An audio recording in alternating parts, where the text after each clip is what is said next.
الفيديو ده لا يحتوي على أي محتوى ترفيهي، بس مهم.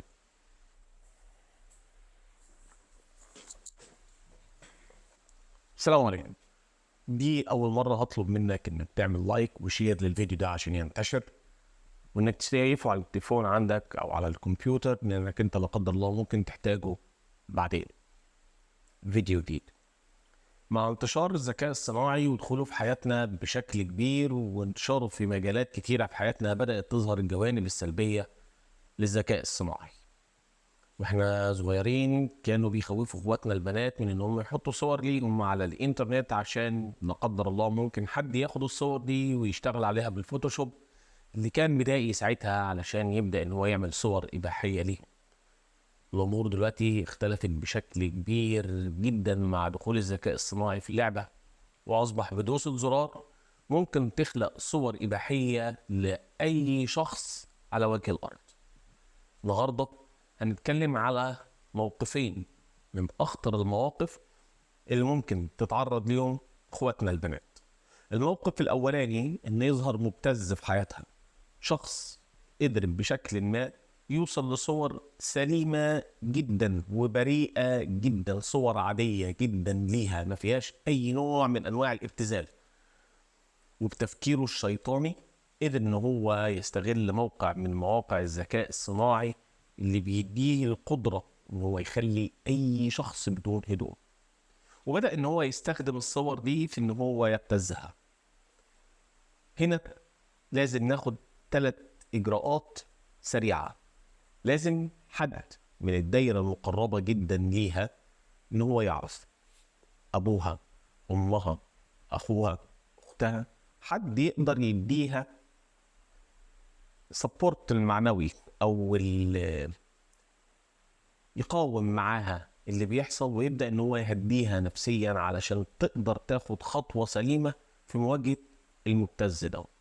لانه بعدم معرفة الاهل بيخلق نوع كبير جدا من انواع الضغوط النفسية على البنت، اللي بيخليها احيانا تنهار، يا بتستسلم للمبتز بشكل كامل، او ان هي لا قدر الله تنتحر زي ما حصل مع بسنت شلبي السنة اللي فاتت. وهنا نخش على الخطوة الثانية. الخطوة الثانية هنا وهي لازم نعمل بلاغ في شرطة الاتصالات. شرطة الاتصالات المصرية بتهتم جدا بالبلاغات دي، وبتبدأ تتحرك عليها فورا، بحيث ان هي تقدر تجيب المبتز ده اقرب فرصة، ونسب نجاحهم كبيرة جدا في ان هم يجيبوا المبتز ده ويوقفوا عند حد. لو لا قدر الله مش هنقدر نروح لشرطة الاتصالات، فيبقى قدامنا الحل الثالث، وهو جروب قاوم على الفيسبوك. جروب قاوم مختص بان هو يقوم بدور المدافع في المواقف المشابهة لكده، وليه نجاحات كبيرة جدا على مستوى ان هو يوقف مبتزين حاولوا ان هم يستغلوا ضعف بنات وياخدوا منهم حاجات اغلى من حياتهم. قاوم واحد من اهم الجروبات، واللي هسيب لكم اللينك بتاعهم في الديسكريبشن بتاع الفيديو او في اول كومنت. ده السيناريو الاولاني.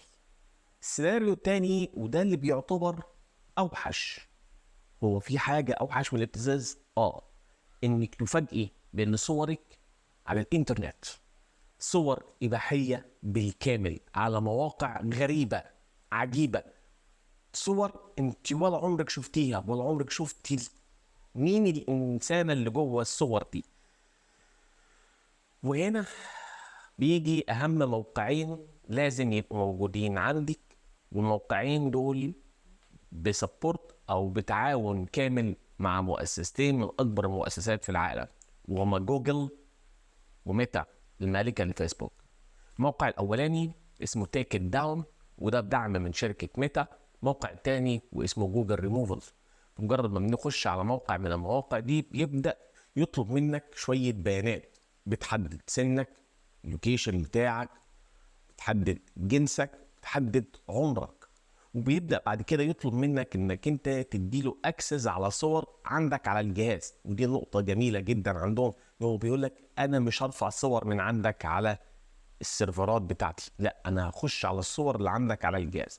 وبيبدا ان هو يطلب منك في الخطوه اللي بعديها تديله لينك او 2 من المواقع اللي انت لقيت عليها الصور الاباحيه دي، ويبدا ان هو يعمل مقارنه ما بين الصور بتاعتك الحقيقيه والصور الفيك اللي معموله لك، علشان يبدا ان هو لو لقى ان في مطابقه ما بين الصور بيمسح اي اثر رقمي ليها على الانترنت بشكل كامل وبدون ادنى اثر ليها من بعد كده.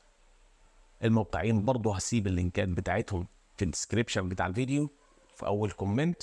دمتم في سلام الله، اشوفكم في الفيديو الجاي.